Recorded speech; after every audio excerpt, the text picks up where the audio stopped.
Good afternoon, everyone, and welcome to our virtual town hall meeting. My name's Charles Parasito, and I'm the Communications Director for Congressman Larson. We thank you for joining us today. As the meeting is about to begin, we just have a couple reminders for you. If you have a question for the Congressman, you can submit it in the Q&A box at the bottom of your screen, along with the town you are from. If you are joining us on Facebook Live, you can submit a question in the chat, and also please note the town that you are from. We may not have time for every question, but we will try to get to as many as we can. Now I will turn it over to Congressman Larson. Well, thank you, Charles, and good evening, everybody. It's welcome. I'm never cease to be amazed that we've had over 600 plus people sign up for this webinar. But I think during these times, it's especially important to continue to reach out to constituents, and this provides us a good way to reach as many people as we possibly can to keep this dialogue going and hopefully provide you with information and answer your questions to the best of our ability. There's that old saying, may you live in interesting times. And certainly we are living in interesting times. And on the standpoint of good news, let me start, and I'm sure all of you uh, probably have read or heard about Sagi Delka Chen, who was released and came home, one of the hostages that was held for more than 400 days. And I especially want to single out his father, his persistency, his dedication, his commitment, his involvement.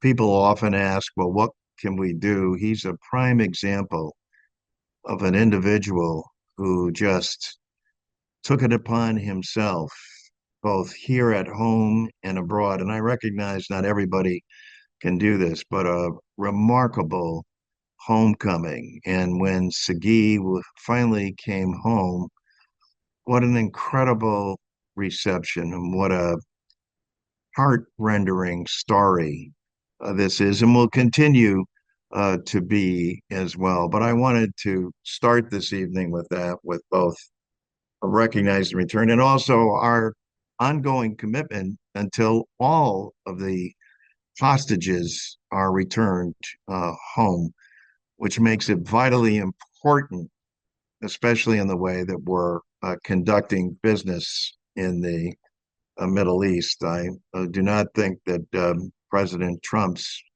comments about taking over Gaza are necessarily helpful at this particular point.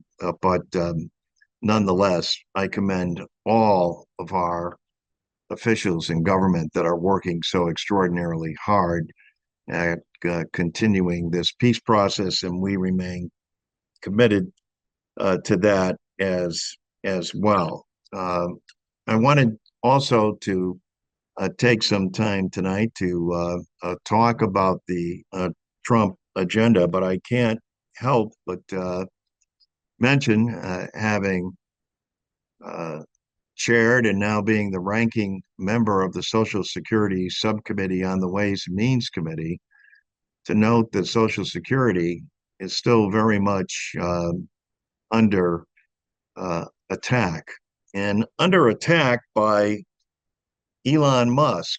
And for me, and I'm sure for many of you, and hopefully for all Americans, they share a concern when someone can hold an office and the ear of the President of the United States that doesn't require approval by the United States Senate or having to reveal any or all of his contacts, including his financial information, which, of course, as you know, is the requirement of more than 29,000 federal employees, et cetera, but especially in the position that Elon Musk has, even though it's not, it's created almost especially for him and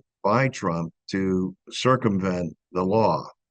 We have introduced legislation specifically that requires individuals in this case to make sure that they have a financial disclosure.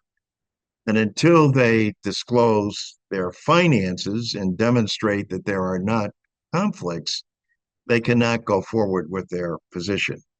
Now, am I hopeful that my Republican colleagues will bring this up?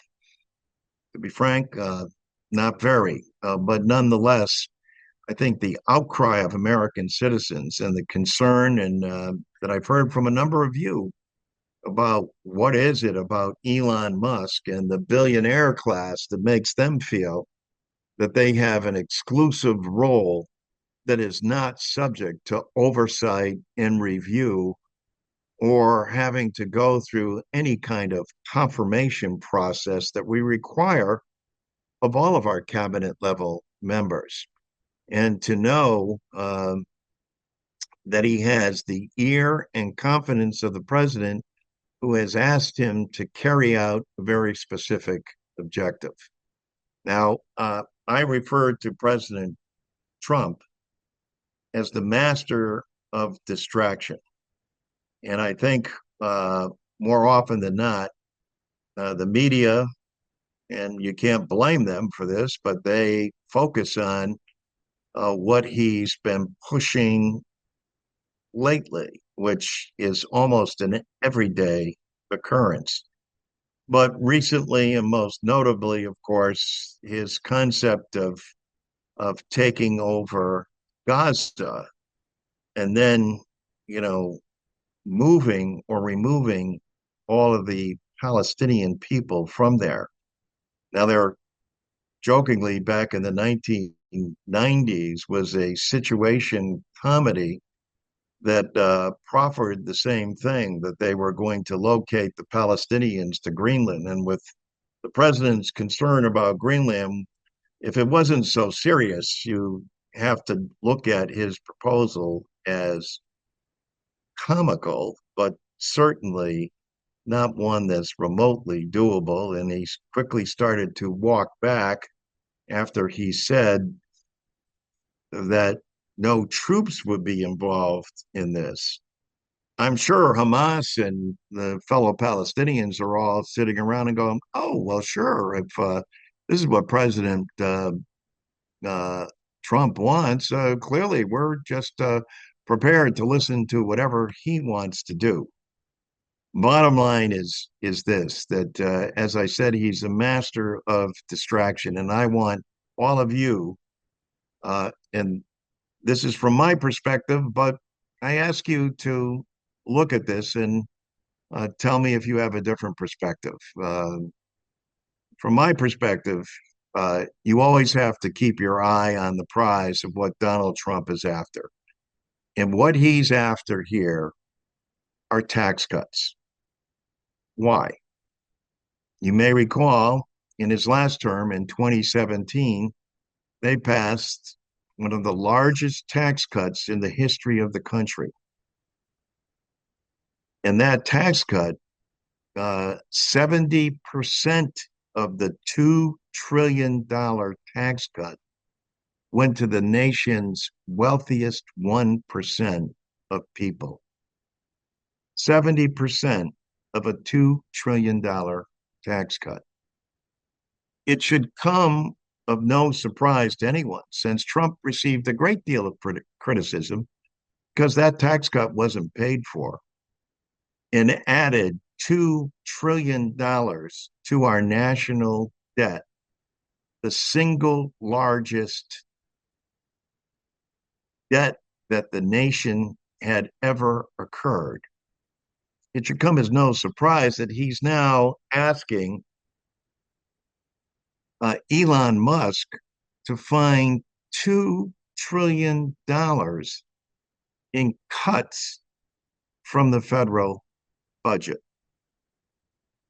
And Musk says that he's more than happy to oblige him with that.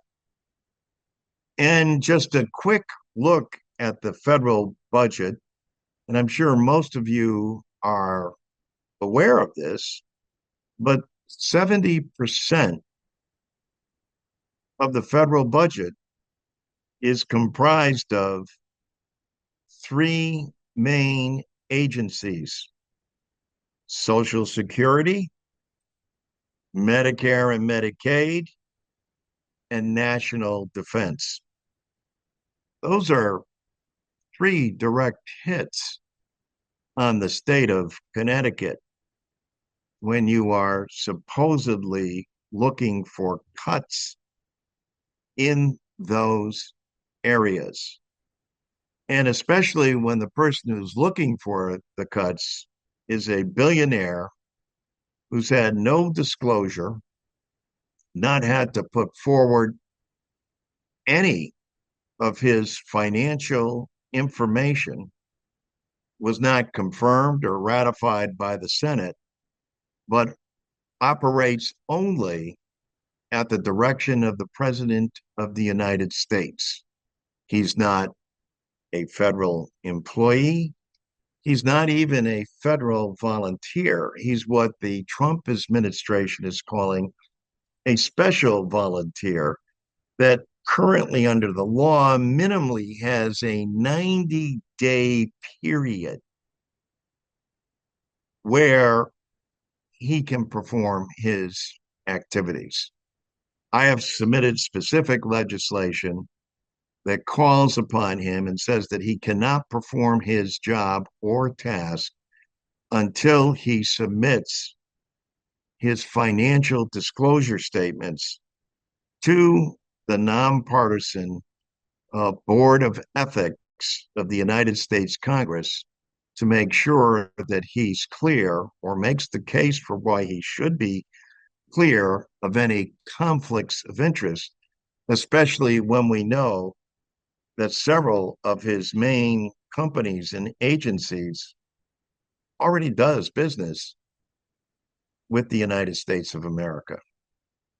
And now here's the person that Trump has called upon to find the cuts in the federal budget.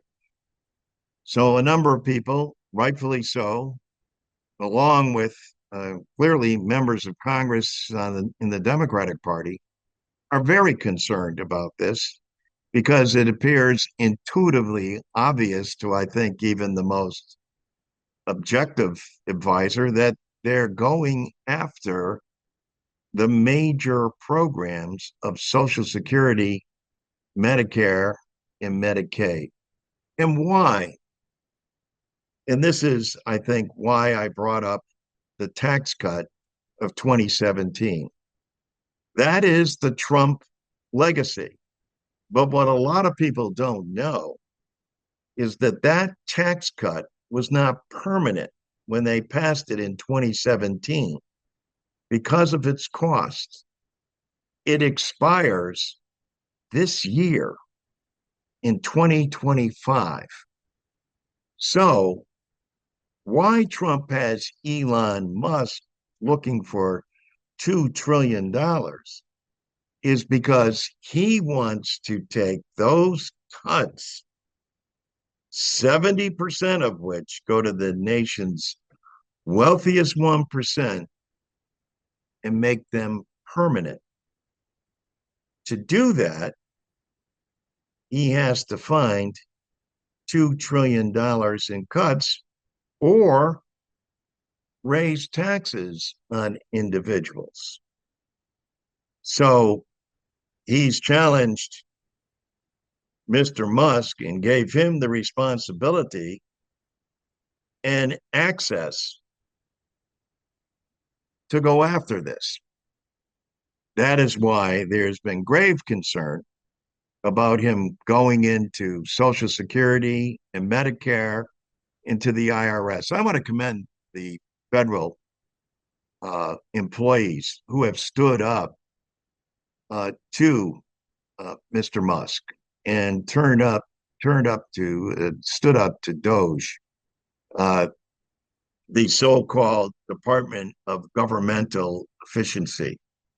Far from being a Department of Efficiency, they are set up to dismantle the very programs that have been the most beneficial to the American citizens.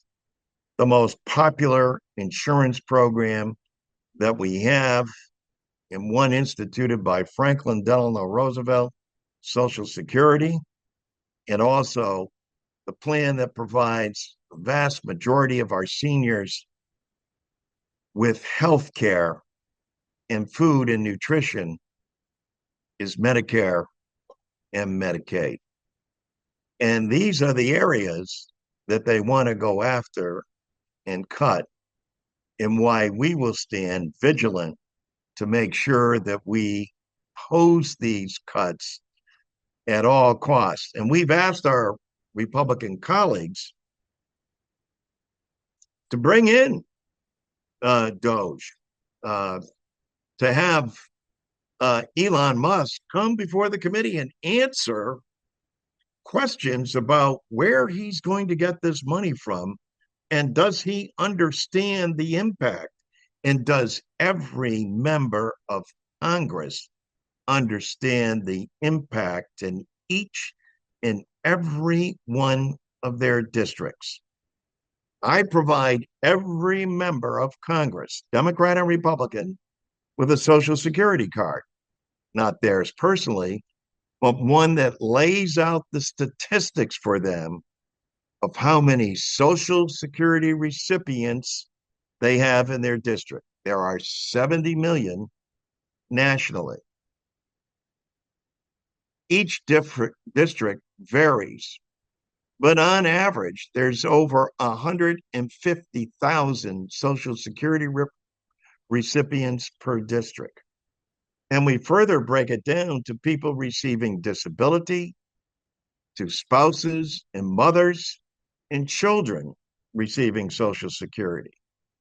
What most people don't realize is how much money also comes into your district on a monthly basis. And on a monthly basis, on average, every one of the 435 congressional districts gets on average over $200 million that comes into their congressional district. Now, where do these individuals spend that money? Right back in their district. They do it on rent and mortgages, heating and cooling their homes, paying their utility bills, buying their groceries, buying their pharmaceuticals, putting gas in their automobile. Arguably, Social Security is the best economic development plan the country has, because it goes out to our citizens and they spend that money right back in their district. That's why I'm so bullish about not just protecting Social Security, but Congress hasn't expanded Social Security and paid for it since 1971. A few things have happened since 1971, not the least of which is the cost of living. But can you imagine, for 70 million Americans and with 10,000 baby boomers a day becoming eligible for Social Security, they need some answers from their government as to why they haven't made their program permanent and enhanced it in a manner that will be beneficial to them, and why so many people, including a good number of the people Mr. Trump is trying to benefit with a tax cut, do not pay into Social Security or finish paying into Social Security in January and pay a de minimis amount while every other American citizen pays their fair share. That's what we need to do to fix Social Security. That will continue to be my focus, and also holding the Trump administration accountable and putting their feet in the fire. Now, as you know, the Republicans also control the presidency, the House of Representatives by 4 votes, and they control the United States Senate. But that doesn't mean we're not in there fighting. And that doesn't mean we're not in there taking this case. And we will continue to do that. And most importantly, just as I started with Jonathan Deckelchen, the most important thing is that the government, not just their elected member of Congress and their senators, but the president, the agencies, and the people who are responsible for running government, Republicans and Democrats, all across the country, hear from everyone of just how important and valuable these programs are and how we expect accountability from them. So with that, let me throw this open to questions that you have, and I'll try to answer those to the best of my ability. We'll try to get to as many as we can, and we're going to continue to hold these forums. And so hopefully, if not this evening, let me say that on Thursday evening, we'll be in the Newington Town Hall, where we'll also be having a forum that's open to the public as well. But the bottom line is we want to make ourselves available and accessible.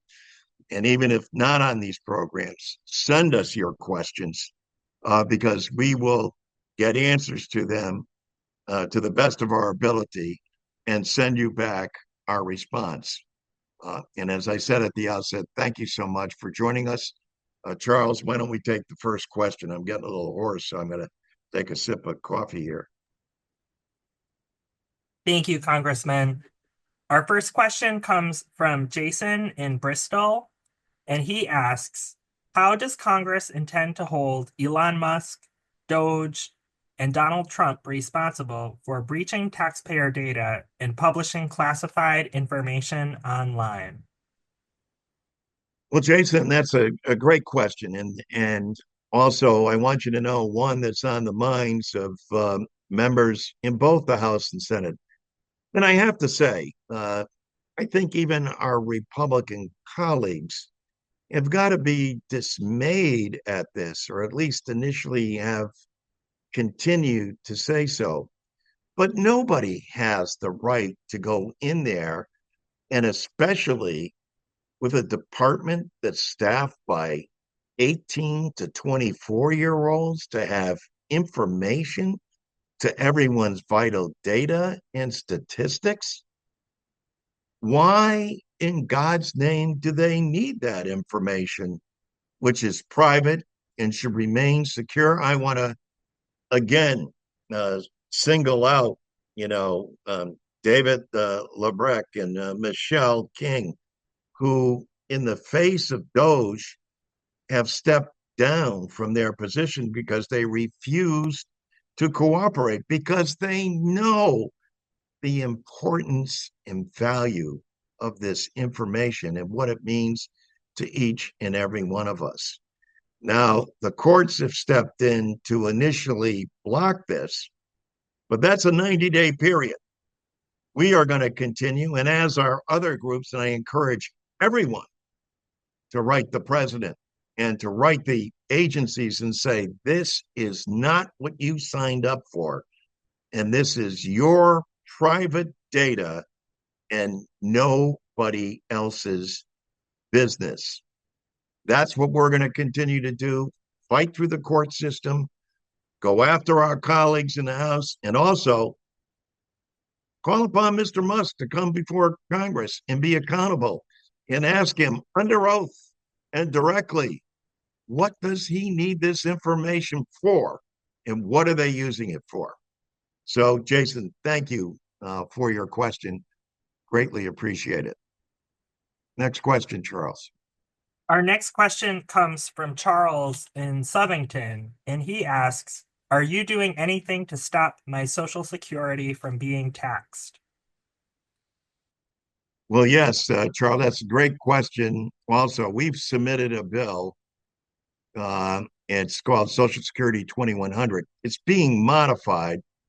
It's going to be only a stronger bill, but we've submitted that bill for more than a decade now, including the 4 years that Donald Trump was president, and went to him directly and said, look, you ought to be for this because what we're calling for is to end the unjust taxing of Social Security benefits. That, quite frankly, Charles, as you point out, is double taxation. And that's wrong and shouldn't be there. So, in our proposal, we repeal that so that there will no longer be double taxation of your Social Security, as many people have to continue to work beyond their retirement age so they can make ends meet, more simply because they want to feel vital and active. Whatever the case may be, your Social Security should not be taxed. And we pay for that to make sure that it isn't. Now, Mr. Trump has said that, well, he's not in favor of taxing Social Security benefits either. And we repeal it, except one thing, he doesn't pay for it. And if you don't pay for it, where would the money come from? Well, the money, Charles, in that case, would come directly out of the Social Security Trust Fund to the tune of over $950 billion, unpaid for. That would be a 36% cut in people's benefits. Our bill says no, the wealthy should pay the same thing. They should be subject to the same laws and have the same commitment to Social Security that all Americans do and pay in their fair share. And in doing so, we would pay for Social Security benefits and allow us to repeal the tax cut. That's what our proposal does. A big difference between a $950 billion hit to a system that would cause a 36% reduction in everyone's benefits as opposed to paying for something directly, which is what our bill and proposal does. Thank you, Charles. Our next question comes from Antonio, who's joining us from Hartford, and he asks, what is going to happen to Medicaid and SNAP nutrition benefits? Well, it's a great question, Antonio. And here's what would happen just in the first congressional district. There's over 135,000 constituents who are covered through Medicaid. There's 41,000 of our constituents that are on the SNAP program. This is basic food for our children. And they would be impacted directly in terms of losing those benefits.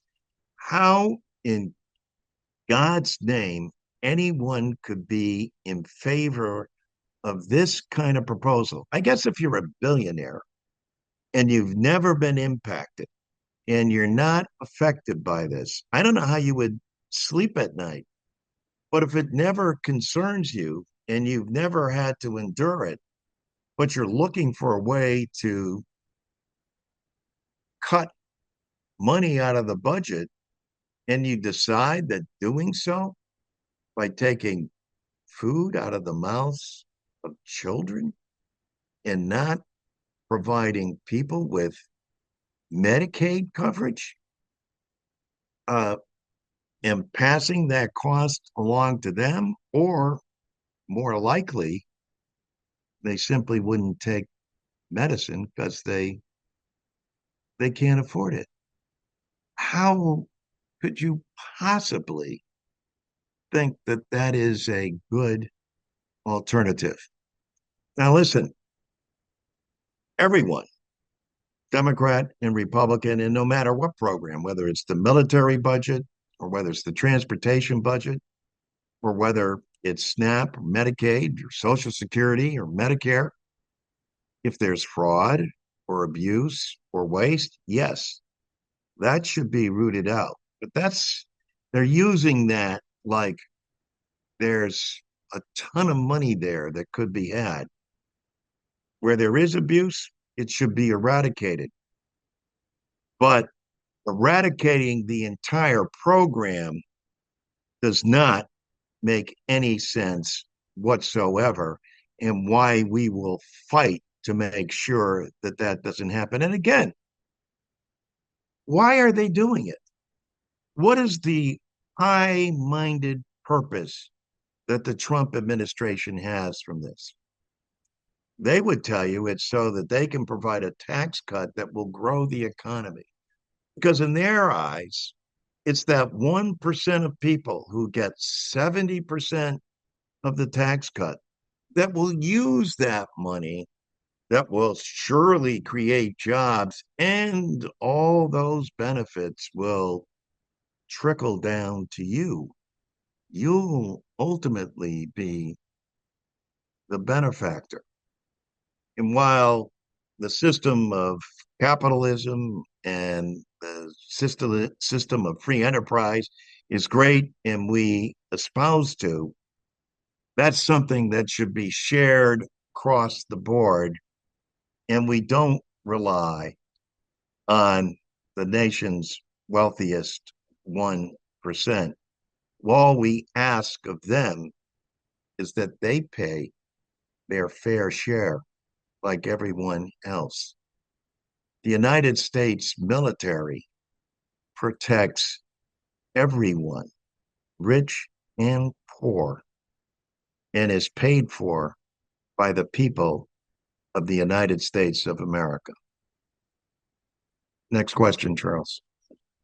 Thank you, Congressman. And as a reminder for everyone who's joining us, if you have a question, please state your town and your question in the Q&A section on Zoom.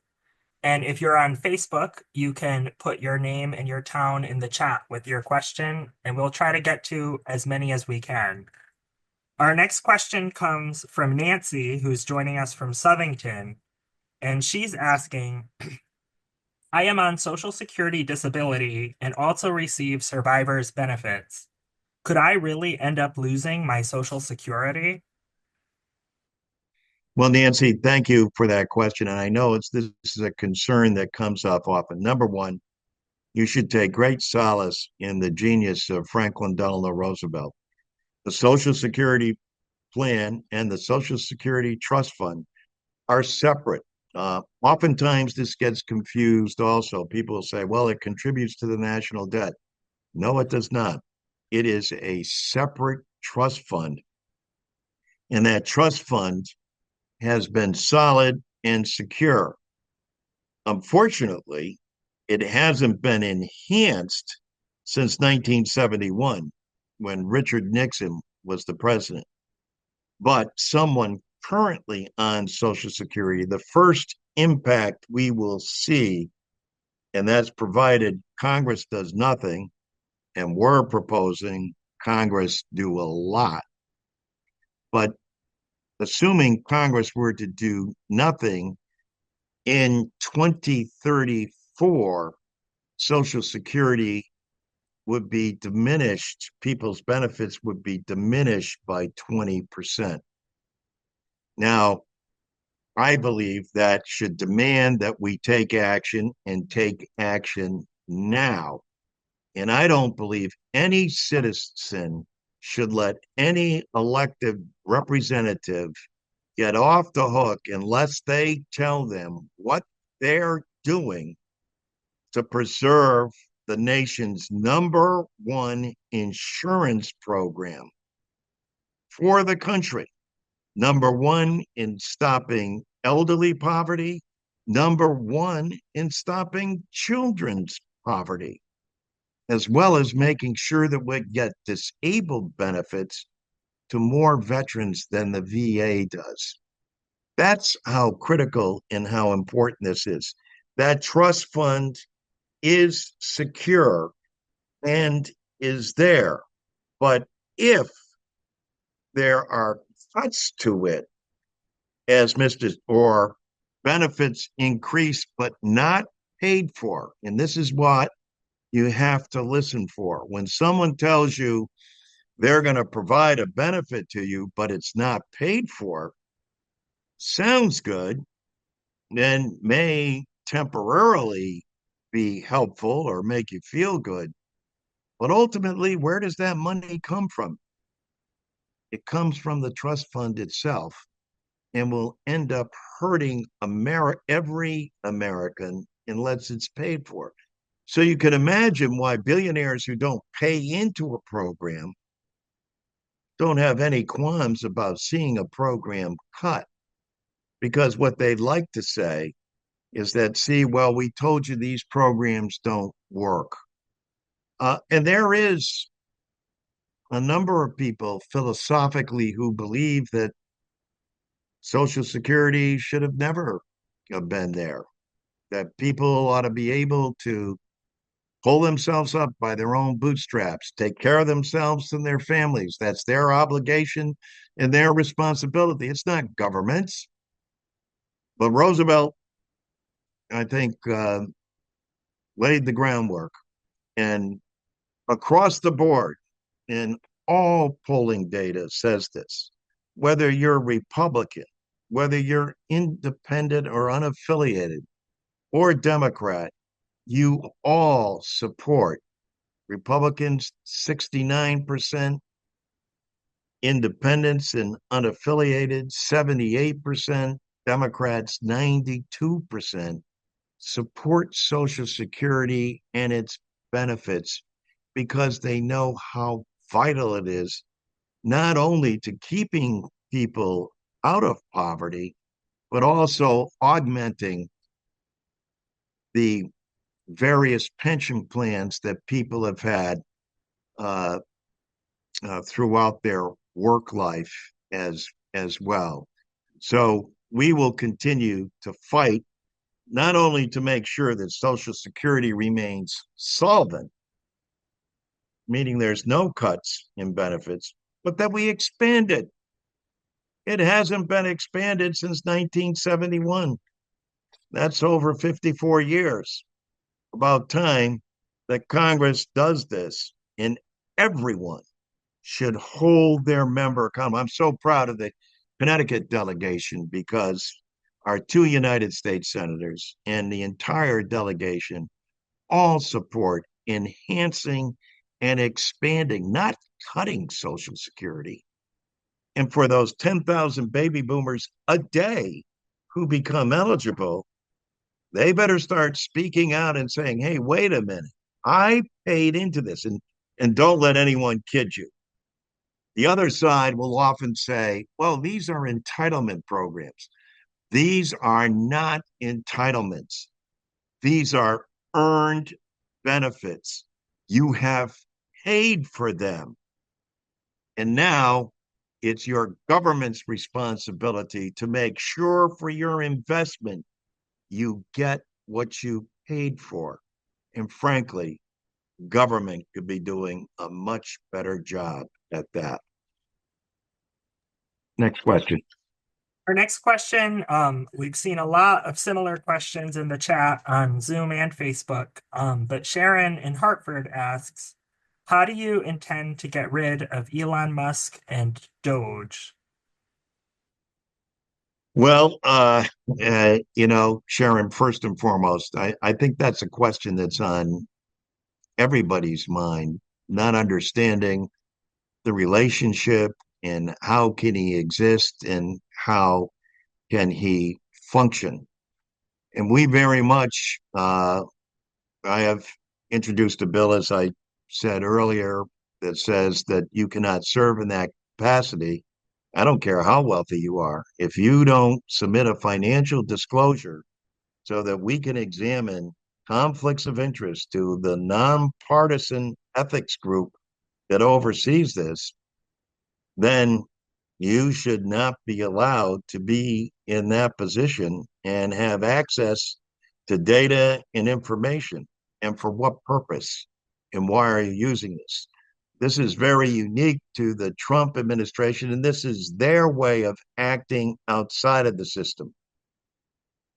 We're hopeful, and I think there are signs of hope, but to date, no, we haven't been joined by any of our Republican colleagues. It will only take three of them in the House and a handful of them in the Senate to block and stop this nonsense that they know is unconstitutional and something that no American wants or sees or deserves. And so we want to make sure that we continue to not only call him to task on that basis, but also we're going to look and seek at every means possible. I'm pleased at the court decisions that have blocked him already.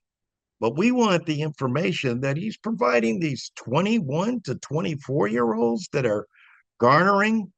Again, let me commend those federal elected officials that stand up and have taken a stand and say, this is not your prerogative. You do not have the legal authority to do this. And the courts have stood up now too as well. And I believe they will continue, and we will continue to support them. And if he disobeys the courts, then he is subject to all the laws and justifications, including having the courts have federal marshals fine or arrest them. And that's the, how we're going to follow through on all of these initiatives. And I'm pleased the way the court has responded thus far. Our next question comes from Angela in Manchester, and she asks, what happens if the DOGE gains entry into Social Security payment systems and disrupts distribution? Well, again, an excellent question, and again, one that's on everyone's mind. And as I said previously, I'm glad that David Lebrecht, in the face of that, resigned, and which was vitally important. And also, last evening, Michelle King resigned as well because she would not submit and say, again, stood up and said, there's no way that they are entitled to this. Now, again, the process will be to take them to the courts and make sure that and I firmly believe that once the court examines this, in the meantime, it's unclear how much access and data, especially with the executive branch saying they wanted to have this information, that they've gotten. So there is going to be inquiries in the House and Senate to make sure that people go after and understand that they don't have this information, and also that there will be penalties to pay, including fines and arrests if they do this. It also, I think, is going to require more legislation. We've never had something quite like this. There was a time during the Nixon administration in 71 where they tried to expand and utilize and get after information. And that's why Congress actually changed the law. But it's time for Congress to take a real serious look as well at the impact that this has had on each and every one of our citizens. Our next question comes from Jean, who's joining us from New Hartford tonight. And she asks, what are Democrats in Congress doing to persuade your Republican colleagues to vote with you? Well, Gene, as uh, I pride myself on actually reaching out to the other side as often as we can, and you'd be amazed how many people privately and quietly will say, "Hey, listen, we're not pleased with what the president is doing, etc." But we're going through our own struggles within our own caucuses, etc. But the bottom line here is that more often than not, and this would seem hard to believe, I think, from watching the daily news, because it's not newsworthy when you talk about people working together to try to get uh, things done. It's more newsworthy if you hear about what's driving people apart and where the disagreements are and what the calamities that could ensue would possibly be. But I think it's always uh, good legislative business to reach out to the other side of the aisle and sit down and see where you can agree in a number of areas and work with them to make sure, whether you're in the majority or the minority, to get things accomplished. That's the way our forefathers intended it, and most importantly, the way that citizens expect, whether you're a Democrat, Republican, or independent, whatever the case may be. They expect once you're elected, they want you to sit down and work together in the best interest of the country. And that's how every member should conduct themselves. But when there's fight and someone is operating what perceives to be outside of the law or outside of the interests of everyday people, you better believe you got to be ready to dig in and fight and lean into and make sure that you're holding your ground and protecting the interest of the people you take an oath to serve under the Constitution. Thank you for that. Our next question comes from James, who's joining us from Bloomfield. And he Okay. asks, can you explain why you voted against the Laken-Riley Act? And what would you propose to improve our immigration system? Well, thank you, James. And you may recall that the reason that that bill was called the Laken-Riley Act, and I'm sure many of you, but perhaps not all of you, were familiar with the Laken-Riley case, but that was a case of a illegal immigrant brutally and savaging, raping, and killing Laken Riley. And every citizen should know that the books currently and already provide for the deportation of any immigrant, legal or illegal, who would do that. And so uh, this is what is commonly referred to as a messaging bill. And it was placed out there because it was made to attack immigration in general and make it appear that anyone who didn't vote for that was okay with what happened to Lincoln Riley. That clearly is not the case. And as was reported by the various agencies, it would cost, just by the way the bill was carelessly written, an additional $83 billion to do something that's already being practiced and carried out. But in Congress today, more often than not, people are interested in writing legislation for the message it provides politically, as opposed to the constructive means legislatively that it is going to accomplish.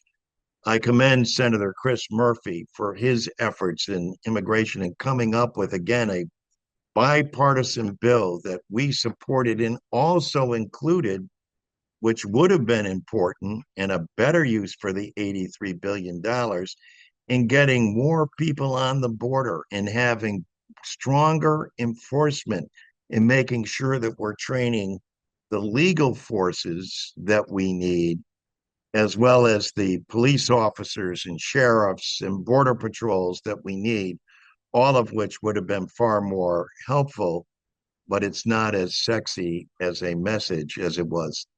That's why I voted against it, because it was a messaging bill that didn't seek to solve problem, even though the case there is horrific. And there's nobody in Congress on either side of the aisle that would condone anything like that. But there are better ways to do it and better ways to enhance and enforce and provide the funds that we need. Thank you, Congressman. Our next question comes from Michelle, who's joining us in Portland. Hey, And Michelle. she says, I am a mental health therapist, and I'm extremely concerned about possible cuts to Medicaid. Many of my former clients will no longer be able to live in their own homes, and many nursing home patients would have no form of payment to keep them cared for. Well, Michelle, thank you for that. And I oppose, in fact, everyone in our delegation will vigorously oppose any cuts to Medicare and Medicaid under the Affordable Care Act. Last week, you may have saw that the Republicans advanced their budget plan out of committee. It has not passed the House yet, and we will have a fight on the floor. And you may have seen that their plan calls for steep cuts to Medicaid and the SNAP benefits, as I might have mentioned before. And those directly impact every one of our constituents and in the state of Connecticut. So, number one, thank you for your continued and ongoing support of Medicare and Medicaid, and know that the entire delegation, House and Senate, will fight to prevent this. We also have a comment from Kyla, who's joining us from Yeah. Hartford. And she says, I have lived in Connecticut for 31 years, and I would like to thank you for your community and governmental work. My message that I would like to convey is that guns should be more restricted in the state of Connecticut and nationally. Well, Kyla, thank you. And I couldn't agree with you more. And I'm also extraordinarily proud of work of the city of Hartford, but specifically two groups: Mothers United Against Violence, who we've worked with over the years, who have done an incredible job, as well as Hartford Communities That Care. And I think in so many respects, it's when you mobilize at the local level. And even though the state of Connecticut, has strong gun safety laws, they should be stronger and still could be. Um, and the House of Representatives, we voted when we were in the majority on universal background checks and an assault weapon ban. They passed the House, but we're not taken up in the Senate. Uh, we have to continue down this path. We're fortunate that we have two great champions in the Senate, and Chris Murphy and Dick Blumenthal, but we've got to be in the majority in order to make this happen. But we've seen it dating back to Sandy Hook in the state of Connecticut, and we see it in not only our cities, but that's where it's personified, but all across the state and all across the country. There just isn't a place for gun violence. And there's common sense, practical, straightforward reforms that aren't going to violate the second constitutional amendment. And so I believe that these are can be accomplished. And I think increasingly Americans all across this country, but especially in the state of Connecticut, know and understand this. And our whole delegation is committed to making sure we continue this fight. And I guess we have time for one more question, or hopefully we'll try to squeeze in two. Yep. Our next question comes from Jimmy in Bristol, and he shares that I am an active member of the armed forces, and my wife is retired from the armed forces. How will you ensure retirement benefits and VA medical care does not get touched? Well, first and foremost, Jimmy, let me thank you and your wife. No higher calling than serving in the United States military. And we can't thank you enough. I don't think people appreciate the kind of sacrifice that both you and your wife, and yes, there's no question this is a special calling, and you have to have special talents to be able to carry out the incredible and remarkable jobs that you do. All the more reason why it is so astounding that this administration would look to cut the defense budget in areas that are going to impact the very men and women who need it the most. Last Friday, the administration abruptly fired 1,000 VA workers as part of their so-called efficiency agenda, including disabled veterans, military spouses, and medical researchers. That's a $98 million cut to care and services at the VA. The good news is that services and care has not been impacted yet here in Connecticut. But the bad news is they are persistent in this, as we will be persistent in stopping them. And I urge all people across this country, especially our military personnel, to write into the government and agencies and say, wait a minute, how can this possibly be helpful, especially to us retaining and recruiting the very people that we need to serve this nation and protect it in good times and bad, and the ones who are first in line, who put their lives on the line for this great democratic republic that we are all part of. So thank you for that critical, important, and most importantly, thank you for your service to the country. We have a question from Catherine here in Southington, and she says, my grandson has special needs and has an Yes. individualized educational plan that includes a paraprofessional, which he desperately needs in order to learn in school. Will this still be funded if the Department of Education is dissolved? Well, Catherine, thank you for that. I mean, the scary thing is we don't know. And that's why we have to stand up to him. But what we do know is this: why would Mr. Musk and Mr. Trump single out the Department of Education?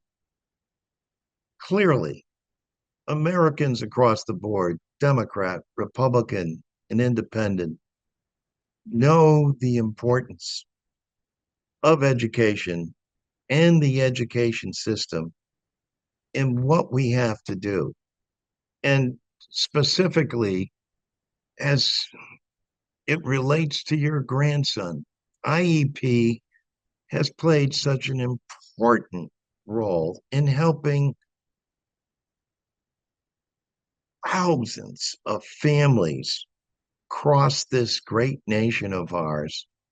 And people appreciate it, understand it, and want to make sure that they continue to receive the kind of aid that they desperately need to help them more fully matriculate and be assisted throughout their lifetime in this great nation of ours. And so I want to thank Joanna Hayes, who introduced a bill that's called the Department of Education Protection Act. The whole delegation, again, is supportive. It makes no sense to eliminate the Department of Education. But again, it makes news. It's one of those headlines that Trump loves to see and hear about, and one that, again, a billionaire person like Elon Musk doesn't know the first thing about even what the IEP program is. Final question comes from Sure. from Monica in Torrington, who asks tonight, does Elon Musk have conflicts of interests with the businesses he owns and also being in charge of the so-called DOGE? Well, you're right on so many fronts, starting with the so-called DOGE, because I don't think there's even a remote connection between governmental efficiency. This is just blatantly carve out and cut $2 trillion. And make no mistake about this, find $2 trillion so that we can make permanent the 2017 Act that expires in 2025 that provided 2 trillion in tax cuts, 70% of which went to the Elon Musks of this world, the top 1% in the nation of taxpayers. Uh, Today, we learned that the Food and Drug staff reviewing one of Musk's companies was fired this weekend. People will continue to stand up, and so do all of Americans. You know, Musk, many would argue, isn't, wasn't born in this country, came from the outside, profited very well through the use of government funding. To his credit, he did pay back the money, but he still has several of his own companies that receive federal funding. And now, because he's the wealthiest man in the world with over $500 billion, because he's the wealthiest man, he's going to tell you and this country and the Congress what it's going to do because he knows best? I don't think so. And thank you. Stand up, as will members of Congress. Call upon the Republicans to stand with us. They know this is blatantly wrong and wrongheaded. Can you imagine if it was George Soros or some Democrat that was in this position and didn't have to go through Senate confirmation? And because he was a very wealthy person, was now going to be imposing upon the country without any kind of oversight or review or accountability what he believes is the best thing for the country. That's not how this democratic republic was intended to work. Well, I want to thank everyone for joining us this evening again, and we will be doing more of these. And as I indicated, Thursday night we'll be in at the Newington Town Hall with the mayor there as well. And we want to continue to hear from you. And as important, if so many of you are as eloquent, are far more eloquent in terms of your questions and what you're asking of your government. And it's our responsibility, ours being the government's, and as your representative, to respond. It's everyone's responsibility, not whether they just happen to be your member of Congress or your senator, but every one of the 435 members of the House and the 100 senators, as well as the President of the United States and all their cabinet members, are responsible to you, the American citizen. That's how this system is designed. Use it. Thank you and good evening.